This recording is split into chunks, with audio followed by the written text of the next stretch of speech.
Saya nukilkan satu demi satu atau beberapa ayat yang intinya adalah Rasulullah sallallahu alaihi wasallam bukan manusia biasa, akan tetapi manusia luar biasa. Yang pertama, Allah Subhanahu wa taala menyebutkan wa ma yantiqu anil hawa in huwa illa wahyun yuha.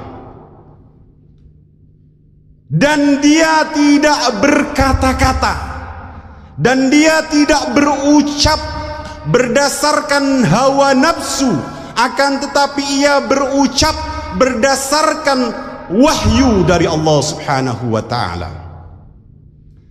Jikalau beliau manusia biasa, maka tidak akan ada pujian dan ketetapan semacam ini di dalam Al-Quran. Manusia biasa manakah yang setiap ucapannya adalah wahyu? Manusia biasa manakah yang lisannya selalu dibimbing oleh Allah? Manusia manakah yang setiap ucapannya adalah cahaya dan keberkahan karena tidak ada hawa nafsu yang mendampingi? Dari sini kita tahu Rasulullah adalah pemilik lisan yang berbeda dengan semua manusia yang punya lisan.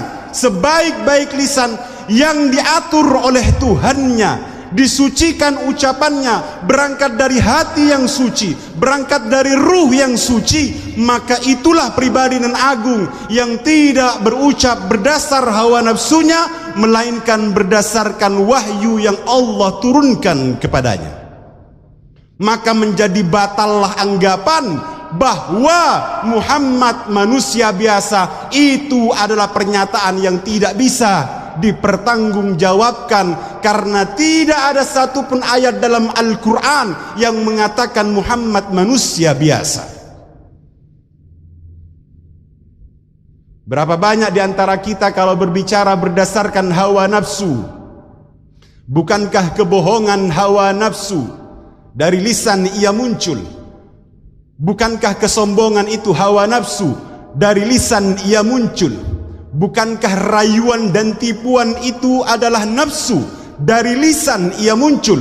Setiap yang sampai pada lisan itu berasal dari hati yang penuh nafsu. Ketika hati penuh nafsu, maka terangkatlah semua ucapan ke lidahnya berdasarkan nafsu. Maha suci Allah dan Rasulnya dari segala noda-noda yang berbau nafsu. Ini baru satu ayat kita ketengahkan, sehingga nanti kalau ada orang mendengar memberikan pernyataan bahwa Muhammad manusia biasa, tolak, jangan terima, karena Allah telah menguatkan dia pribadi yang tidak berucap dengan hawa nafsunya, melainkan berucap berdasarkan wahyu dari Tuhannya. Itu adalah ayat yang pertama. Ayat yang kedua yang juga menunjukkan bahwa Rasulullah bukan manusia biasa. Di dalam Al-Quran Allah Subhanahu wa ta'ala menyebutkan, wa ma arsalnaka illa rahmatan lil alamin. Dan tidaklah kami mengutus engkau wahai Muhammad kecuali menjadi rahmat bagi seluruh alam. Sehubungan dengan ayat ini, Abdullah ibn Abbas di dalam tafsirnya mengatakan, Rabbul Alamin, yakni pemelihara alam semesta, yakni Allah, telah menciptakan 300.000 alam, di mana setiap alam dari 300.000 alam itu tidak akan pernah menjadi satu kehidupan yang diberkahi kecuali baginda Rasulullah rahmat atas setiap alam itu. Dahulu kita berada di alam ruh, setelah itu kita berada di alam mithali, setelah itu kita dipindah lagi ke alam rahim, setelah itu kita dipindah lagi ke alam dunia, dan akan nanti berpindah ke alam barzakh. Dari alam barzah dipindah lagi pada alam kebangkitan, alam penggiringan, alam kitab dan catatan amal, alam timbangan, alam penitian sirat, dan alam di mana akhir dari setiap perjalanan, yakni surga dan nerakanya. Semua alam-alam itu tidak akan pernah terlewati kecuali baginda Rasul adalah rahmat bagi setiap tahapan-tahapan alam dan penduduk yang ada di alam itu. Semoga Allah menyertakan rahmat itu bersama kita di saat kita berpindah pada setiap alamnya.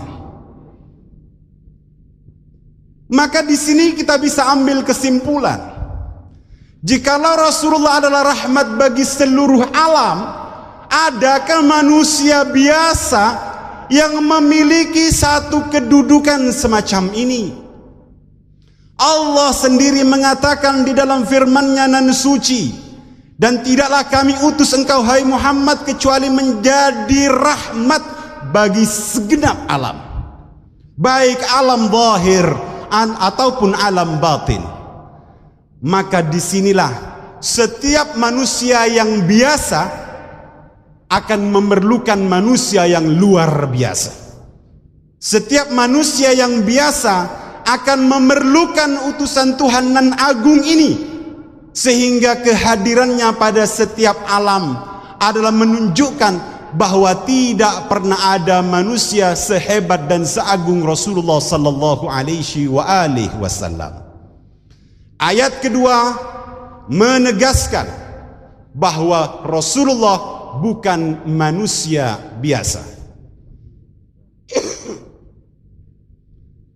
Kemudian kita ambil lagi ayat yang ketiga. Allah Subhanahu wa taala juga menyebutkan di dalam Al-Qur'an, Subhanalladzi asra bi'abdihi laylan minal masjidil harami ilal masjidil aqsa alladzi barakna hawlahu linuriyahu min ayatina innahu huwas samiul basir. Maha suci Allah yang memberangkatkan hambanya pada suatu malam dari Masjidil Haram menuju ke Masjidil Aqsa yang telah kami berkahi sekelilingnya, guna kami tunjukkan kepadanya tanda-tanda kebesaran kami. Sesungguhnya Allah adalah zat yang maha mengetahui lagi maha melihat, maha mendengar lagi maha melihat. Ayat ini juga menegaskan bahwa Rasulullah bukan manusia biasa. Kenapa? Karena masih belum pernah ada minal awwalin wal akhirin, dari orang-orang terdahulu ataupun orang-orang belakang hari yang akan diundang oleh Allah, yang akan diberangkatkan oleh Allah seperti perjalanan Rasulullah di waktu Isra dan Mi'raj. Seorang diri beliau berangkat, dijemput oleh malaikat Jibril dengan kendaraan yang disebut dengan Burak. Maka berangkatlah beliau meninggalkan Masjidil Haram menuju ke Masjidil Aqsa. Kendaraan yang beliau pakai itu adalah barqun. Arti kata barq adalah kilat atau petir. Makhluk mana yang pernah mengendarai kilat? Makhluk mana yang pernah mengendarai petir yang kecepatannya adalah setiap detiknya mampu menempuh jarak 300.000 km per detik? Sehingga di dalam satu detiknya, andai Rasulullah mondar-mandir antara Masjidil Haram ke Masjidil Aqsa, dalam satu detiknya tidak kurang dari 20 kali beliau mampu akan mengarungi jarak antara kedua masjid tersebut. Didampingi malaikat itu cahaya, kendaraannya adalah cahaya, masjid tempat cahaya, Kemudian dari Masjidil Aqsa naik lagi akan menuju pada setiap lapisan langit-langit nan bercahaya. Bertemu dengan Nabi Adam, beliau adalah cahaya. Bertemu dengan Nabi Isa dan Nabi Yahya, beliau adalah cahaya. Bertemu dengan Harun dan Musa, beliau adalah cahaya. Hingga sampai kepada langit yang ketujuh, bertemu dengan Abul Anbiya, abah dari seluruh nabi, yakni Nabiullah Ibrahim Khalilullah. Pada langit yang ketujuh, setiap persuaan perjumpaannya di setiap langit, Jibril selalu menyertai. Begitu sampai pada langit yang ketujuh, kemudian ada panggilan nida dari langit, menghadaplah kepadaku. Jangan takut wahai Muhammad, maju terus, tinggalkan makhluk dan jumpailah penciptamu. Maka ketika itulah Rasulullah berkata kepada Jibril, wahai Jibril, aku diperintahkan untuk melanjutkan perjalanan. Apakah engkau akan mengiringiku? Jibril berkata, ya Rasulullah, ini adalah batas ambang kemampuanku. Disinilah batas terakhir Jibril. Tidak akan pernah mampu lagi untuk mendampingimu. Kalau aku meninggalkan batas ambang ini, niscaya aku akan terbakar.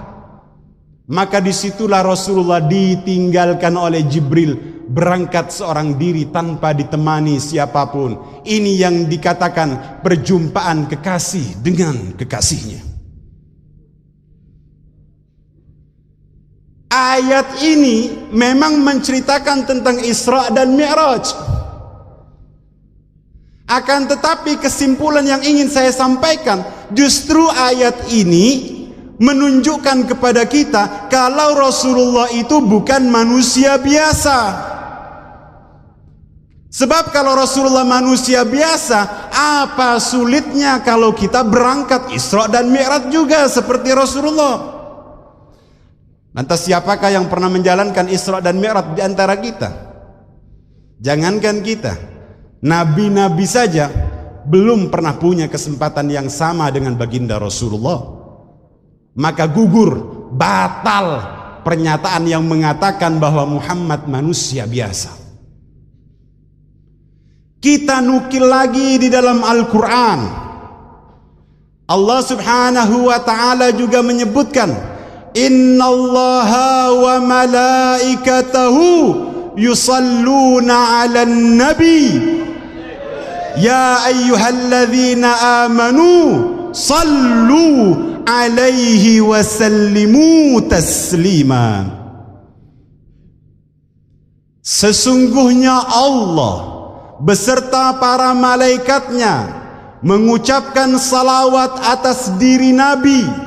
Wahai orang-orang yang beriman, sampaikanlah salawat atasnya dan ucapkan salam sebenar-benarnya salam. Nabi mana yang pernah Allah atasnya mengucapkan salam? Bukankah Allah perintahkan salat? Tetapi Allah tidak kerjakan salat. Apa iya pemerintah yang memberikan perintah kemudian dia juga melakukan perintah itu? Maha suci Allah dari itu semua. Di waktu Allah perintahkan kita untuk puasa, apakah Allah kerjakan puasa? Tidak. Allah perintahkan apapun kepada kita, Allah tidak wajib untuk mengerjakannya. Namun ketika Allah perintahkan kepada kita agar membaca salawat atas Rasulullah, Allah sendiri menyatakan sesungguhnya Allah dan para malaikat membacakan salawat. Kemudian memerintahkan kepada kita, bacalah oleh kalian salawat wahai orang-orang yang beriman. Kalimat yang digunakan itu yusallu. Innallaha wa malaikatahu yusalluna 'alan nabi. Itu kalimat itu fi'il mudhari'. Fi'il mudhari' menunjukkan waktu sedang terjadi dan terus akan terjadi. Maka muncul yang disebut dengan istimrar, berkelanjutan. Bukan fi'il madhi yang artinya Allah pernah ucapkan salawat setelah itu terhenti, tidak. Tetapi memudhari'kan kepada kalimat ini menunjukkan bahwa diawali oleh Tuhan dan malaikatnya, dan untuk selanjutnya Tuhan, malaikat dan orang-orang yang beriman tidak akan pernah berhenti-hentinya mereka menyampaikan salawat dan salam untuk